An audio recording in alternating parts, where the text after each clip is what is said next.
今回は、あらゆる分野に精通していた、大天才、レオナルド・ダ・ヴィンチを取り上げます。これをやらなきゃ、と思い立って、スマホのリマインダーに記録したり、メモしてどこかに貼り付けたりしたりするけど、それっきり見るのを忘れてしまっている。そんな経験はないでしょうか。普通の人なら、やることリスト、トゥドゥーリストをやらなかったとしても、地球の未来に大きく関わってくるほどのことではないと思います。スーパーで買うべき食材、片付けなければいけない、雑用、あるいは、メールや電話する相手、それを済ませると、やっと一日が終わったと思える、ささやかな事柄がほとんど。しかし、レオナルド・ダ・ヴィンチほどの人物になると、そういうわけにはいきません。彼がやり忘れてたら、今日ある我々の暮らしが激変していたほどの大打撃となるのです。人類史上最大の偉人にとっても、やることリストは必要不可欠。そのリストには、どんな内容が記されていたのでしょうか。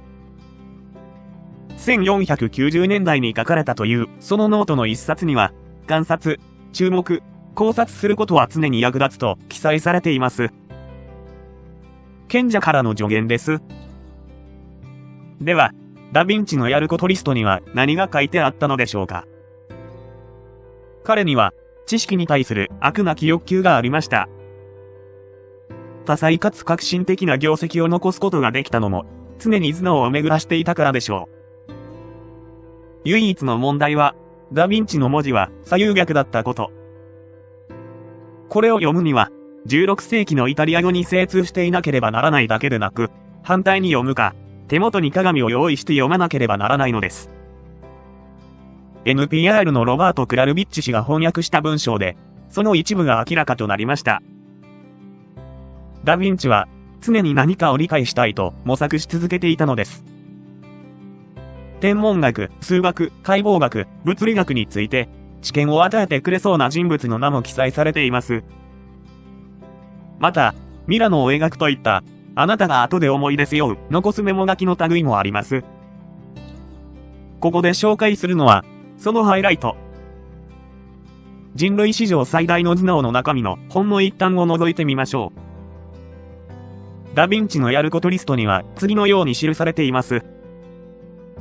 1、ミラノと郊外の寸法を計算する。2、ミラノとその教会についての本を探す。ゴルズ城へ向かう途中の書籍商にあるはず。3、コルテベッキオ、公爵の宮殿の中庭の寸法を明らかにする。4、カステロ、公爵の宮殿の寸法を明らかにする。5、算術の達人に会い、三角を平方する方法を聞く。6、ネッセル・ファツィオ、パビーヤの薬学及び法学の教授に会い、比率について聞く。7、ミランへのベネディクティン修道院でブレラ修道士に会い、デ・ポンデリブス、中世の力学についての書について聞く。8、ホーシュ、ジャンニーノ、フェラーラの塔が小窓なしで仕切られている方法について。9、ベネデット・ポティナーリ、フェレンテの商人に、フランドルで表情を移動する方法を聞く。10、ミラノを描く。11、マエストロ・アントニオに昼夜を問わず、両方に迫撃砲を配置する方法を聞く。12、マエストロ・ジャンネットのクロスボウを調べる。13、水力学の達人を見つけ、ランゴバルド流の水門、運河、ミルの修理法を聞く。14、ビトローネ、中世の工学書の著者に会う、パビーヤの図書館、数学を扱っている。15、マエストロ・ジョバンニ・フランチェーゼが約束した太陽の寸法について聞く。普通の頭で考えてもついていけそうにありません。自分のやることリストと比べてどうですか？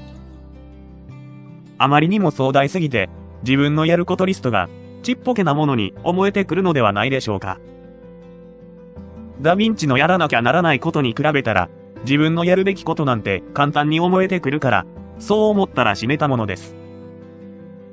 目の前にある、すぐに片付けなければいけない問題に取り組みましょう。そして、できればやることリストのレベルを上げていきましょう。豊かな人生につながるはずです。今回の動画は、これで終わりとなります。よろしければ、動画のシェア、チャンネル登録、高評価ボタンのクリックをお願いします。コメントもお待ちしています。それでは、最後までご視聴いただきありがとうございました。